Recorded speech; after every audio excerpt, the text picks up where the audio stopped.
Bersinar, ketemu lagi bersama Sarah di podcast Sibling, si Biru Keliling.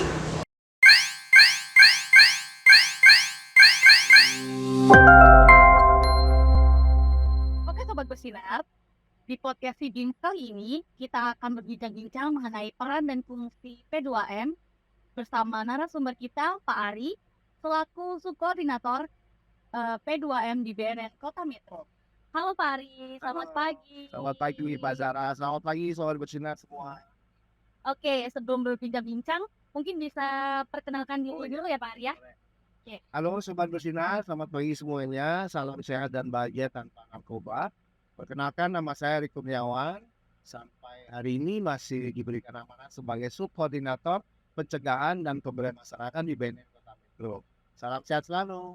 Oke, seperti yang kita ketahui ya Pak, di BNN Kota Metro itu kan terdapat beberapa bidang tugas seperti rehabilitasi, pemberantasan, dan juga P2M. Nah, karena Pak Ari ini bidang tugasnya di P2M, bisa nggak sih Pak jelasin apa itu P2M dan tugasnya apa itu Pak? Gitu. Baik, terima kasih Mbak Sarah. Sobat Bersinar semua, memang di BNN Kota Metro ada 3 bidang teknis utama, yaitu P2M, pencegahan dan pemberdayaan masyarakat, kemudian juga rehabilitasi serta pemberantasan. Kalau hari ini kita bicara tentang P2M, berarti kita membicarakan tentang upaya-upaya pencegahan dan pemberdayaan masyarakat. Bicara tentang tugas, fungsi, kemudian program juga yang ada dan dilaksanakan di P2M. Yang pertama itu kita ada namanya program advokasi. Advokasi ini untuk tahun ini kita diarahkan untuk bisa melakukan intervensi ketahanan keluarga, kemudian juga mendukung terbentuknya kelurahan bersih narkoba. Yang kedua adalah program komunikasi, informasi, dan edukasi.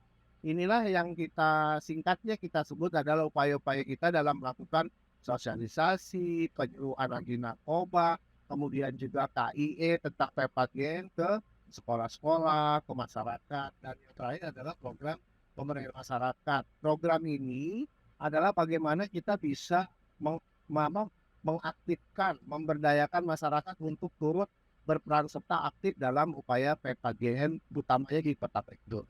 Oke, banyak banget ya Pak yang disebutin sama Pak Ari tadi. Nah, kalau misalkan untuk peran dan fungsi P2M di BNN itu seperti apa sebenarnya Pak? Kalau kita sepakat bahwa pencegahan ini adalah mencegah lebih baik daripada mengobati, fungsi utamanya pencegahan ini adalah kita berupaya sebisa mungkin kita melakukan upaya-upaya preventif dalam PPGN ya, pencegahan dan pemberantasan penyalahgunaan dan peredaran gelap narkoba. Apa yang dicegah? Yang dicegah adalah penyalahgunaan dan peredaran gelap narkoba, dan apa yang diberantas? Yang diberantas pun adalah penyalahgunaan dan peredaran gelap narkobanya.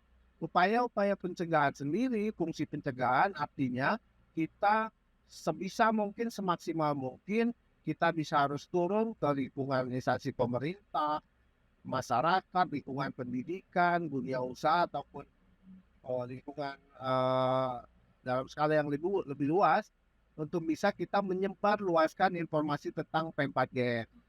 Bukan cuma untuk memberikan pemahaman tentang bahayanya penyalahgunaan narkoba, tetapi juga bagaimana kita bisa menciptakan ya, mendukung terciptanya daya tangkal, daya tolak, baik dari seluruh masyarakat, supaya mereka bisa menjauhi apakah itu penyalahgunaan, apalagi sampai ke peredaran gelap narkobanya. Jadi fungsi utamanya adalah mencegah. Tetapi dalam upaya mencegah itu kita harus bisa meyakinkan bahwa akan timbul pemahaman tentang bahaya narkoba, kemudian juga kita bisa punya daya tangkal dan daya tolak sehingga orang mau menjauhi narkoba. Nah, seperti yang saya tahu ya Pak, kayaknya BNN ini lagi ulang tahun ya Pak ya? Betul Mas Sarah, bulan ini ya Mas Sarah ya. Nah, ada nggak sih Pak program-program nih menyambut HUT BNN Pak? Oh banyak tuh Mas Sarah, sebetulnya dari bulan Januari ada namanya, oh ya, kalau untuk ulang tahunnya nanti pada saat bulan Maret, tanggal 7 Maret 2023 itu akan dirayakan di Bali Nusa Dua Convention Center. Nah, untuk yang di daerah, di wilayah, kita ada program namanya Gema War on Drug. Apa nih Gema War on Drug? kita minta dari lingkungan, baik itu dari lingkungan instansi pemerintah, pelajar, masyarakat, untuk bisa berpartisipasi menyanyikan lagu marsnya BNN. Nanti pada saat menyanyikan marsnya BNN yang anti narkoba itu direkam, lalu nanti hasil rekaman ini kita kirim ke Jakarta untuk ditampilkan secara live pada tanggal 7 Maret itu juga untuk memecahkan rekor muri itu. Nah, kemudian juga pusat juga ada namanya lomba tari kreasi atau dancing against drug. Nah, dalam rangkaian ulang tahun BNN itu kita daerah juga diminta untuk menyemarakan, misalnya kayak tadi nih hari ini di BNNP mereka mengadakan fun bike lah ya, goes Jumat Sehat dari PKOR ke kantor BNNP. Jadi untuk Metro sendiri sudah lebih dari 15.000 orang nih, didominasi oleh peserta dari SD, SMP, SMA, bahkan sampai perguruan tinggi yang sudah kita rekam videonya dan sudah kita kirim ke Jakarta. Oke, luar biasa. Oh ya, selanjutnya itu ada pertanyaan titipan nih Pak, dari sober kita di sosial media Pak. Jadi pertanyaannya, teman saya kenapa ya Pak, perilakunya selama kurang lebih 2 minggu ini di kelas banyak yang berubah katanya Pak. Seperti mudah marah, suka tidur di kelas, kantung matanya hitam, dan susah fokus, dan saat diajak berbicara suka ngelantur katanya Pak. Menurut Bapak, ciri-ciri tersebut bisa nggak sih dikaitkan dengan penyalahgunaan narkoba? Terima kasih Pak. Gimana tuh Pak Ari? Ini jadi apa yang disampaikan pertanyaan tadi ya. Kalau disebut ciri-cirinya seperti itu memang mengarah ke ciri-cirinya seorang penyalahguna narkoba. Tetapi kita harus meyakinkan juga nih bahwa tidak hanya berdasarkan ciri-ciri itu kemudian kita menjudge orang bahwa ini anak ini pakai narkoba. Karena apa? Kita harus hati-hati. Kalau penyalahguna ataupun pecandu yang teratur pakai, mungkin saja gejalanya memang seperti itu. Ngomongnya pelok, susah konsentrasi, pasti dia menjadikan malamnya jadi melek, kemudian siangnya dia yang tidur, pasti konsentrasi belajar juga terganggu. Tetapi kita harus ingat juga bahwa siapa tahu si siswa ini memang ada pekerjaan atau kegiatan yang mengharuskan dia beraktivitas di malam hari. Jadi yang pasti kita selaku teman memang harus bisa, kalau memang kita yakin teman kita adalah seorang pecandu atau penyalahguna narkoba, kita harus mau membujuk dia untuk rehabilitasi. Tapi kalau kemudian ternyata bukan karena narkoba dan dia memang ada permasalahan, kita harus mau bantu juga nih dia ke sekolah. Mungkin dia perlu konsultasi dengan bimbingan guru, bimbingan dan konselingnya. Jadi nggak bisa juga nih sembarangan kita menjudge orang bahwa hanya karena ciri-cirinya seperti itu dia pakai narkoba gitu. Jadi kalau yang disebutkan ciri-cirinya itu memang mengarah ke situ. Tapi pesan kita harus hati-hati. Itu sih Mbak Sarah. Nah, menurut Pak Ari sebenarnya apa aja sih Pak ciri-ciri dari penyalahguna biar sobat-sobat kita yang nonton biar tahu gitu Pak Ari? Boleh. Kalau ciri-ciri fisik ya, ingat pernah mungkin ada kasus kayak Ridho Roma ya. Ridho Roma itu kalau saya bilang ciri pengguna narkoba kurus, Ridho Roma nggak kurus. Ya, tetapi secara umum, secara psikologis itu dia adalah orang yang sakit gitu ya. Karena kalau melihat dari muka itu yang harusnya cerah, kemudian dia suram. Auranya tuh umur-umur yang harusnya dia produktif, dia itu nggak cerah, suram gitu ya.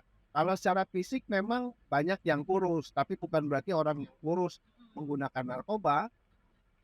Kalau memang dia mukanya virus kecil itu kadang-kadang sinar mata tuh nggak cerah ya, nggak cerah. Kemudian juga seperti apa didominasi oleh ngantuk, capek gitu ya. Tapi pada saat yang sama berkebalikan nanti kalau dia udah pakai narkoba kemudian dia sangat semangat sekali. Jadi perubahan emosinya itu kemudian sangat drastis gitu ya. Kalau ciri-ciri fisik ada juga mungkin yang pernah kita tahu Dawiyah gitu ya, anaknya Elvi Sukaisi. Kalau dibilang katanya sabu digunakan untuk obat diet, ya enggak juga. Buktinya yang pakai sabu beberapa orang yang artis gitu ya atau tokoh publik yang menggunakan itu ya enggak kurus juga. Dan harus kita ingat pernah juga di Metro malah seorang guru yang harusnya jadi contoh, harus jadi panutan, katanya menggunakan sabu karena atas bujukan teman untuk bisa menguruskan badan. Kita bilang itu pemahaman yang keliru. Karena apa? Badannya kurus atau enggak, tapi dia masuk penjara. Jadi kurusnya itu karena masuk penjara, bukan karena sakit. Iya, benar-benar. Oke, sebelum bincang-bincang kita berakhir mungkin ya Pak ya, ada nggak sih Pak pesan-pesan Pak Ari buat sober-sober kita yang menyaksikan podcast kita atau buat masyarakat di luar sana Pak? Boleh. Jadi untuk teman-teman sobat dan untuk kita semua nih, sebagai pengingat bahwa mencegah lebih baik daripada mengobati. Kemudian yang bertanggung jawab terhadap kesehatan kita adalah kita sendiri. Eh, Anak-anak, remaja, pelajar yang masih bersekolah itu kita sarankan kalau memang mau coba-coba, coba-cobalah sesuatu yang kalau bisa menghasilkan prestasi. Jangan coba-coba sesuatu yang justru menimbulkan masalah. Coba-coba narkoba itu hal yang buruk dan itu tidak disarankan untuk dicoba, bahkan kita larang. Karena apa?